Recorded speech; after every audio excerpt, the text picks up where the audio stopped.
of the Fly, retold by Mai Vo Ding.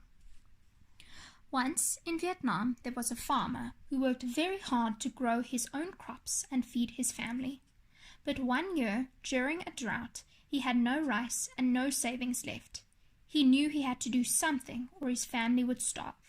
So he went to Tung Nguyen, the village moneylender, and asked if he could borrow a sum of money, saying that he would pay him back at the next harvest.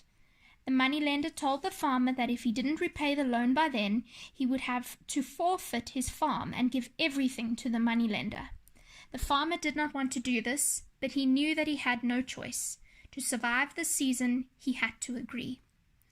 Tung Nguyen gave the farmer the sum he needed. He grumbled when he handed over the coins, but secretly he was glad.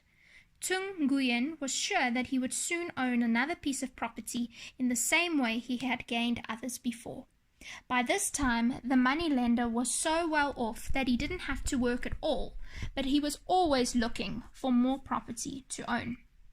The farmer worked as hard as he could in his fields to ensure that his crops grew well. He hoped his harvest would bring in enough money so that he could repay Tung Nguyen. His wife and small son helped him. They all worked very, very hard.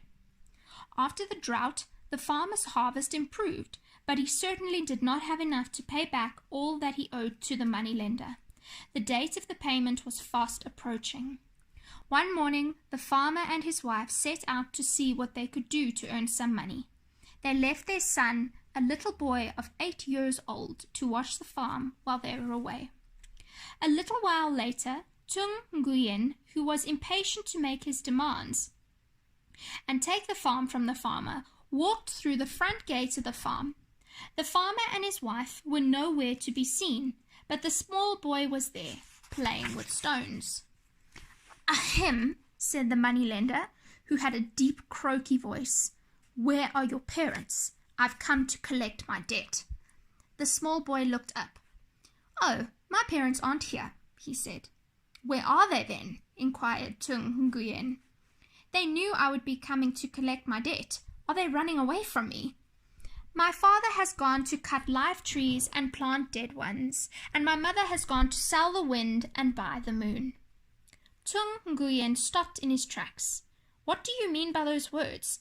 He was irritated by this annoying little boy who was speaking in riddles, but the boy only looked up and slowly repeated what he had just said. The moneylender shook the bamboo stick he was carrying in the boy's face.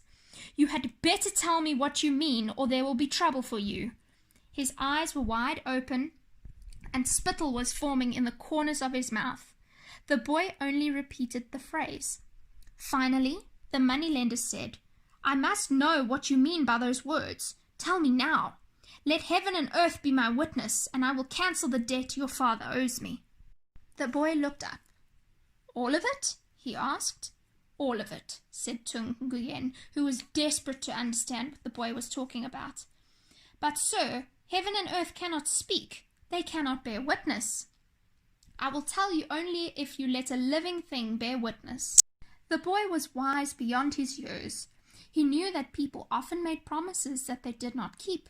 He knew that Tung Nguyen was especially greedy and would not hesitate to say that he, the young boy, was telling lies. The moneylender was getting impatient, and besides, he had no intention of keeping his promise. He looked around, irritated, to see if he could find any living thing to bear witness. All he saw was a fly buzzing nearby. When the fly landed on his bamboo stick, the village moneylender said, "Very well, let the fly be our witness." He was trying to trick the young boy into telling him what the riddle meant. "And now, will you tell me what you mean by saying that your father is cutting down live trees and planting dead ones, and that your mother is selling the wind to buy the moon?" The young boy stared for a moment at the fly, calmly resting on top of the greedy moneylender's bamboo pole. "Very well, I guess that a fly is as good a witness as any. I will tell you now what I mean, since I know you will keep your promise. My father went to cut down trees and make a fence with them for a neighbor, so he could earn some money to help pay our debt. Does that mean that he has cut down live trees and planted dead ones?" My mother went to sell fans so that she could buy oil for our lamps. Is that not selling the wind to buy the moon?" The rich man shook his head and left, thinking that the boy was a clever one. Too bad that in a few days he and his family would be home. The next day, Tung Nguyen came back, and this time the farmer and his wife were there. He demanded his payment. The farmer begged for a delay. The greedy moneylender refused. Hearing the argument, the little boy rushed up to his father and pulled on his sleeve, desperately trying to get his father's attention. "Father, father," he cried, "you don't have to pay any more.